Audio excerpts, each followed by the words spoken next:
Sarah lived by the Gold Star rulebook. For 35 years, she was the first one in the office and the last to leave. She was a senior project manager who never missed a deadline, never went over budget, and, most importantly, never took more than 5 consecutive days off. She wasn't greedy, she was responsible. Sarah lived in a modest 2-bedroom condo even when she could afford a house. She drove a 10-year-old sedan.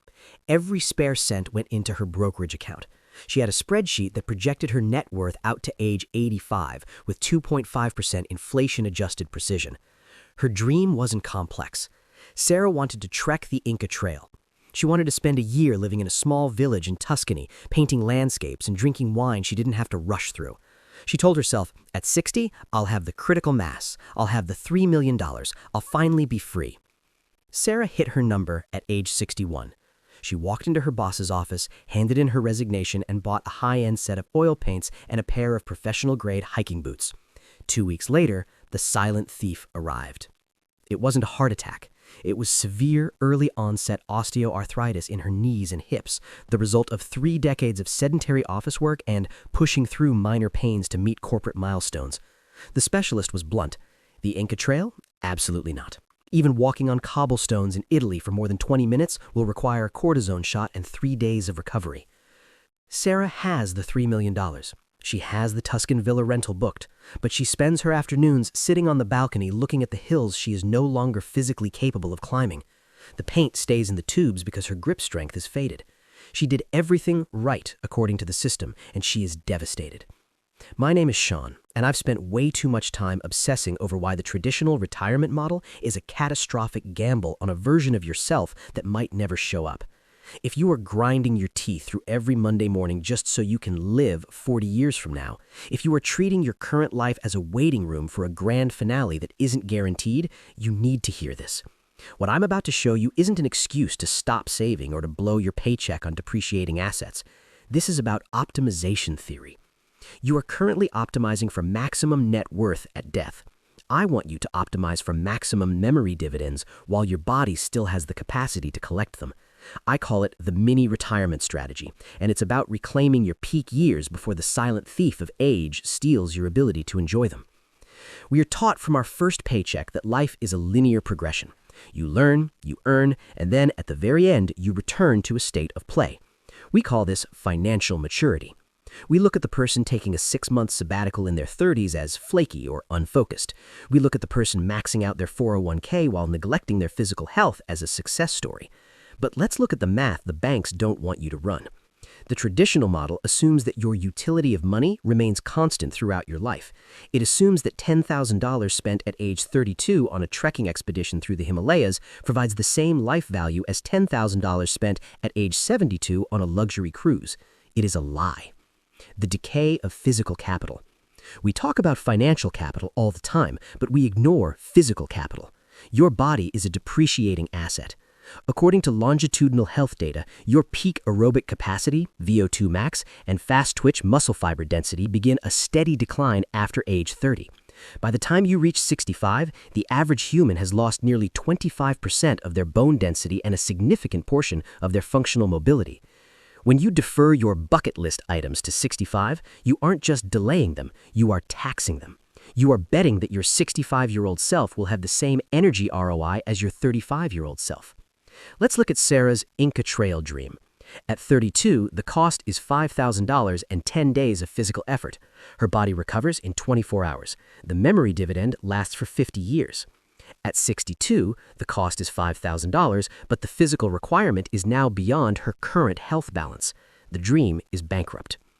The industry incentive. Why is this the standard advice? Why does every retirement calculator on the internet tell you to keep your head down until the gray hair arrives?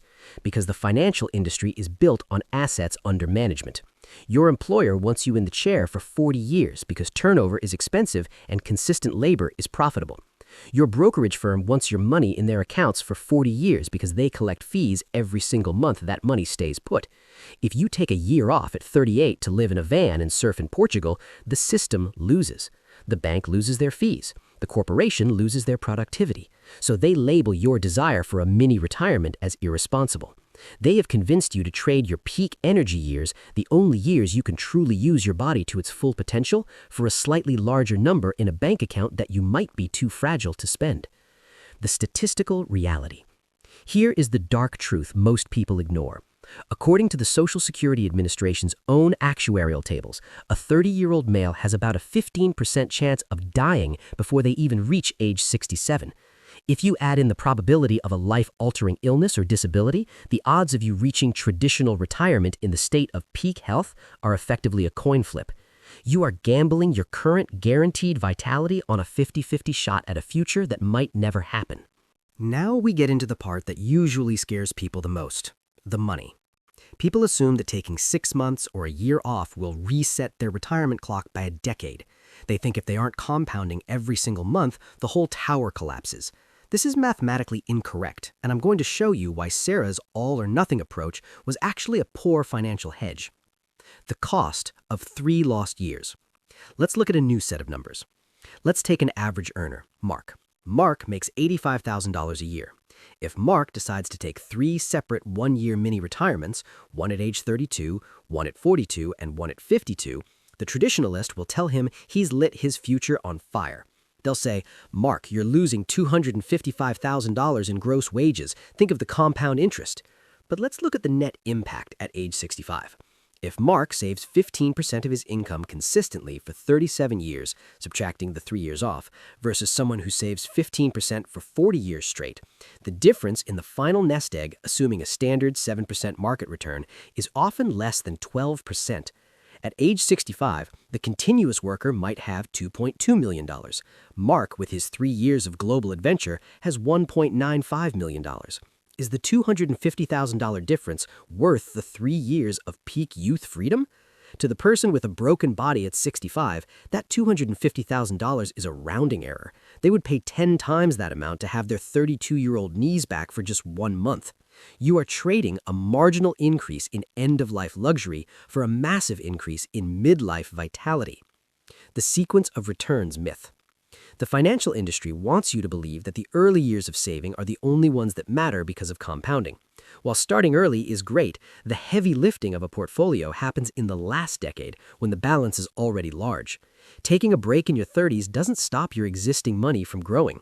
If you have $100,000 in your 401k and you stop contributing for a year to go live in Thailand, that $100,000 doesn't take a vacation. It stays in the market. It keeps compounding. You aren't killing the engine, you're just letting it idle while you enjoy the scenery. The mini-retirement budgeting loophole. Here is the secret. A mini-retirement doesn't have to cost your full salary. Most people spend a huge portion of their income because they work. You pay for a commute. You pay for professional clothing. You pay for convenience food because you're too tired to cook. You pay for escapism, expensive dinners, drinks, streaming services, to numb the stress of the 50-hour week. When you take a mini-retirement in a lower-cost region of the world, what we call geo-arbitrage, your cost of living can drop by 50 to 70%. You can live a rich life in Portugal or Vietnam for $2,500 a month. That's $15,000 for a 6-month sabbatical. For most people, that's less than the price of a used car. Yet we'll spend $20,000 on a Ford without blinking, but we think spending $15,000 to buy back 6 months of our youth is irresponsible. The experience inflation factor. We talk about monetary inflation, but we never talk about experience inflation. The cost of an experience isn't just the ticket price, it's the physical toll. Hiking the Alps at 30 costs X dollars. Hiking the Alps at 70 costs X plus a private guide, plus medical insurance, plus a slower pace, plus physical therapy afterward. By delaying the experience, you are actually making it more expensive in terms of total life energy required. The mini-retirement is the only way to buy these experiences at their lowest possible price. The gap year stigma is dead. The biggest lie we tell ourselves is that a 6-month gap on a resume is a red flag. We've been conditioned to believe that HR managers are like predatory animals. If they smell a lapse in productivity, they'll strike you from the list. In the old economy, that might have been true, but in the modern world, talent is the scarcest resource. If you're a skilled accountant, a talented coder, a dedicated nurse, or a seasoned manager, your skills do not evaporate because you spent 6 months learning to kite surf in Brazil. In fact, the re-entry phase often leads to a salary increase, not a decrease. Why? Because you're not interviewing from a place of burnout and desperation. You're interviewing with a refreshed mind and the confidence of someone who knows they can survive outside the cubicle. The burnout tax. Let's talk about the burnout tax. When you grind for 15 years straight without a break, your productivity doesn't stay flat. It decays. You start making expensive mistakes. You lose your creative edge. You become the grumpy veteran in the office that everyone avoids. By taking a mini retirement, you're performing a hard reset on your cognitive hardware. You return with what I call the perspective advantage. While your colleagues are stressed about a missed deadline or a corporate reorg, you are grounded by the realization that the world is much bigger than a conference room. That level of emotional intelligence is a leadership trait. Companies don't fire people for taking sabbaticals. They promote the people who have the clarity of mind to lead. The one-way valve of responsibility. Another reason people wait until 65 is because they think their life will only get simpler later. I'll travel when the kids are grown, or I'll take a break when this project is over. The truth is, life is a one-way valve of increasing complexity. At your 20s, you have time but no money. In your 40s, you have money but no time. In your 70s, you have money and time but no health. The mini-retirement is the only strategy that forces the valve to stay open. It forces you to prove to yourself that your identity is not tied to your job title. If you can't walk away from your desk for 6 months now, you're not a senior executive, you're a hostage. Negotiating your freedom. You don't always have to quit. In a post-remote work world, the unpaid sabbatical is becoming a standard corporate tool. Many firms would rather have you gone for 6 months and return for 3 years than lose you forever to a competitor because you burnt out. The negotiation starts with a shift in your own mind.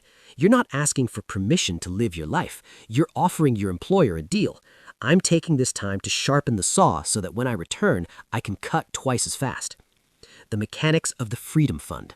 If you're convinced that waiting until 65 is a losing bet, the question becomes, how do I pay for this without ruining my future?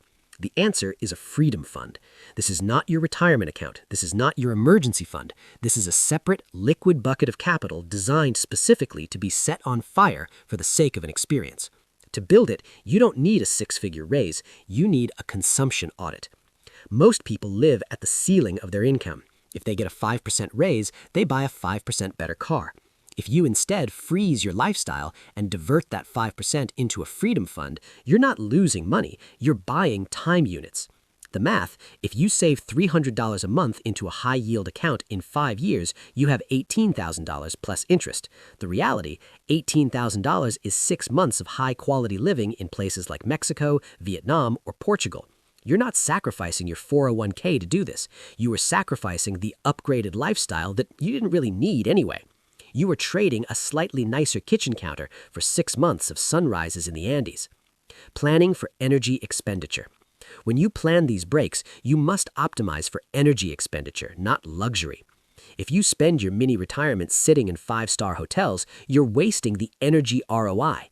Use these years for the things that require a high-functioning body. Learn to scuba dive in your 30s. Do the multi-day mountain trek in your 40s. Volunteer at an animal sanctuary in your 50s. Leave the gentle walks and the cruises for the 70-year-old version of yourself. They'll have the money for it, and it's all their body will be able to handle anyway. The closing. Don't let the silent thief win. The system wants you to be Sarah. It wants you to be the perfect worker who arrives at the finish line with a massive pile of gold and a body that can no longer carry it. The system tells you that taking a break at 35 is running away from life. I'm here to tell you that working 40 years straight without seeing the world is actually hiding from life. It's hiding behind a desk because you're afraid of what might happen if you stop. Sarah has $3 million. She would trade every single dollar of it to go back to age 35 for just 1 year. She can't, but you can. You have the one thing that $3 million can't buy: current physical capacity. Don't hoard it, spend it. Take the mini retirement. Invest in memories while the dividends are still high. Because at 65, the only thing worse than having no money is having all the money in the world and no way to use it. My name is Shawn. Stop betting on a future version of yourself that hasn't been promised to you. Start living the life you're saving for while you're the person who can enjoy it. If this shifted your perspective, hit that subscribe button, give this video a thumbs up, and comment below, where would you go if you took 6 months off next year? I'll see you in the next one.